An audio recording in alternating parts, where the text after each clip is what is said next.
மீண்டும் பொன்முடி அப்படிங்கிற ஒரு விஷயமானது இன்றைக்கி ஃபுல்லாக மிகப்பெரிய பேசு பொருளாக இருக்குது. பொன்முடி அவர்கள் மீண்டும் எம்எல்ஏ ஆகலாம் அல்லது அமைச்சராவாங்களா, அந்த மாதிரி பல்வேறு விதமான கேள்விகள் பெரிய லெவலில் எழுந்துக்கிட்டு இருக்கு. இந்த அத்தனை கேள்விகளுக்கும் இந்த வீடியோவில் பதில் இருக்க போகுது. இது நம்பர் 1. நம்பர் 2 என்னன்னு சொல்லி கேட்டிங்கன்னா, நீங்கள் நல்லா கவனித்து பாருங்கள். சவுக்கு சங்கர் அவர்கள் வழக்காக இருக்கட்டும், ராகுல் காந்தி வழக்காக இருக்கட்டும், இப்போ பொன்முடி அவர்கள் வழக்காக இருக்கட்டும், கீழே இருக்கக்கூடிய நீதிமன்றங்கள்லாம் ஒரு முடிவெடுக்குது. உச்சநீதிமன்றம் போனால் அந்த வழக்கோட தன்மை மாறுது. ஏன் இந்த மாதிரி விஷயங்கள் நடக்குது அப்படிங்கிற விஷயத்தையும் இந்த வீடியோவில் சேர்த்து பேச போகிறோம். உற்சாக வணக்கங்கள். வாங்க பதிவுக்குள்ளே போகலாம். முதல் விஷயம் மக்களே, 2023 டிசம்பர் மாதத்தில் உச்சநீதிமன்றத்துக்கு போகிறதுக்கு முன்னாடி உயர்நீதிமன்றத்தில் இந்த வழக்கோட தீர்ப்பு எப்படி வந்துச்சுன்னா, 3 வருஷ சிறை தண்டனை. இந்த சிறை தண்டனையோட 50 லட்ச ரூபாய் அபராதம், அதாவது பொன்முடி அவர்களுக்கும் அவங்களோட மனைவிக்கும் 50 லட்ச ரூபாய் 2 பேரும் தனித்தனியாக கட்டணும்.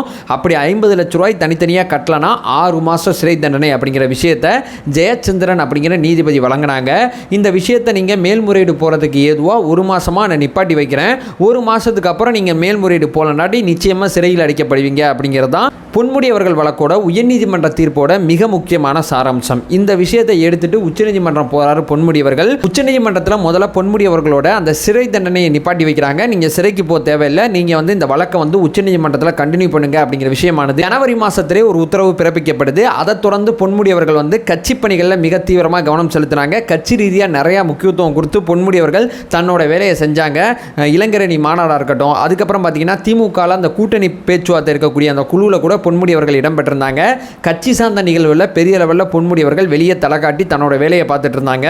தொடர்ச்சியாக இன்னைக்கு தேதி, அதாவது மார்ச் 11ஆம் தேதி உச்சநீதிமன்றம் என்ன உத்தரவு போட்டிருக்குன்னா, பொன்முடி அவர்கள் குற்றவாளி அப்படிங்கிற அந்த சென்னை உயர்நீதிமன்றத்தோட உத்தரவை நாங்கள் நிப்பாட்டி வைக்கிறோம் அப்படிங்கிற விஷயத்தை சொல்லியிருக்கு.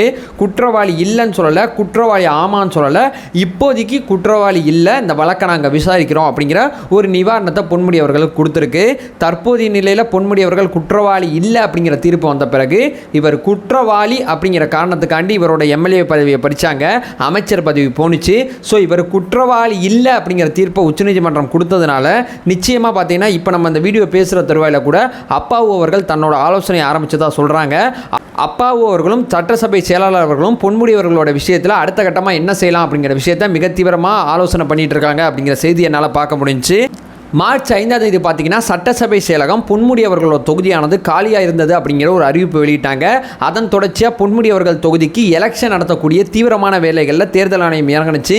லோக்சபா தேர்தலோட பொன்முடி அவர்களோட தொகுதிக்கும் சேர்த்து தேர்தல் நடக்கும் அப்படிங்கிற விஷயம்லாம் பெரிய லெவலில் பேசப்பட்டுச்சு. இந்த உத்தரவு காரணமாக, இந்த உயர்நீதிமன்ற உத்தரவு காரணமாக தான் பறி போயிடுச்சு பதவி.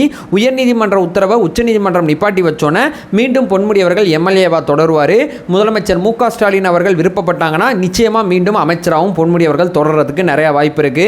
ஸோ முதலமைச்சர் நினைச்சா அமைச்சர், முதலமைச்சர் நினைக்கலனாட்டி எம்எல்ஏவே பொன்முடி அவர்கள் தன்னோட வேலைகளை பார்க்க ஆரம்பிப்பாங்க. அதே நேரம் பொன்முடி அவர்கள் மீண்டும் அமைச்சர் அப்படிங்கிற விஷயம் பெரிய லெவலில் பேசுபொருளாக வரும்போது ஆர்.என். ரவி அவர்களுக்கும் ஸ்டாலின் அவர்களுக்கும் மிக நேர்த்தியான பனிப்போர் போகுமா அப்படிங்கிற மிக முக்கியமான கேள்விகள் எல்லாம் ஆரம்பிச்சிருக்கு. இதில் அடுத்த கட்டமாக என்ன நடக்க போகுது அப்படிங்கிற மிகப்பெரிய கேள்விக்குறியும் இங்கே இருக்கு. அதே நேரம் பார்த்தீங்கன்னா நான் முன்னாடி சொன்னபடி சவுக்கு சங்கர் அவர்கள் நீதிமன்ற அவமதிப்பு காரணமாக ஜெயிலில் இருந்தாங்க. உச்சநீதிமன்றம் போகும்போது சவுக்கு சங்கர் அவர்கள் நிவாரணம் பெற்றாங்க. ராகுல் காந்தி அவர்கள் கீழமை நீதிமன்றம் அத்தனையிலுமே தண்டனைக்குரிய குற்றவாளியாக இருந்தாங்க.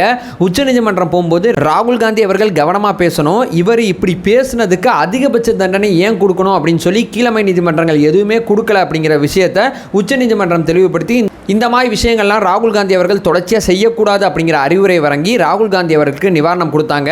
அதே மாதிரி தான் கிட்டத்தட்ட பொன்முடி வழக்கும் கீழமை நீதிமன்றமான கீழமை நீதிமன்றம் பொன்முடி அவர்கள் விடுதலை அப்படிங்கிற தீர்ப்பு கொடுக்குது. சென்னை உயர்நீதிமன்றம் என்ன பண்ணுதுன்னு கேட்டிங்கன்னா, பொன்முடி அவர்கள் குற்றவாளி அப்படிங்கிற தீர்ப்பு கொடுக்குது. அதே நேரம் உச்சநீதிமன்றம் போனீங்கன்னா அந்த தண்டனையை நிறுத்தி வச்சு, சிறை தண்டனையை நிறுத்தி வச்சு பொன்முடி அவர்களுக்கு ஜாமீன் கொடுத்து மீண்டும் எம்எல்ஏவாக தொடரலாம் அப்படிங்கிற விஷயத்தை சொல்கிறாங்க. ஸோ இந்த கீழமை நீதிமன்றங்கள்லாம் ஒரு பேட்டர்னில் செயல்படுற மாதிரி இருக்குது. உச்சநீதிமன்றம் போனால் தீர்ப்புகள் மாறுபடுது. இந்த நீதித்துறையை நம்மளால கணக்கச்சிதமாக புரிஞ்சுக்கவே முடியல.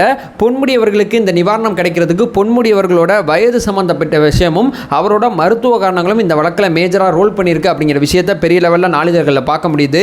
ஸோ பொன்முடி அவர்களுக்கு இந்த நிவாரணம் கிடைச்சதை பற்றி உங்களோட கருத்துக்களை இந்த வீடியோக்களை கமெண்ட் பண்ணுங்க.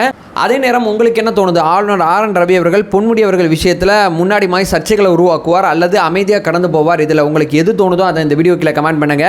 நம்ம சேனலை ஃபர்தராக ஃபாலோ பண்ணிங்கன்னா செய்திகள் சார்ந்த பல்வேறு விஷயங்களை பற்றி பேசிக்கிட்டு இருக்கோம். நம்மளோட ஒரே நோக்கம் அறியாமை அகற்ற வேண்டும், அறியாமை அகற்றப்பட வேண்டும். Thank you so much.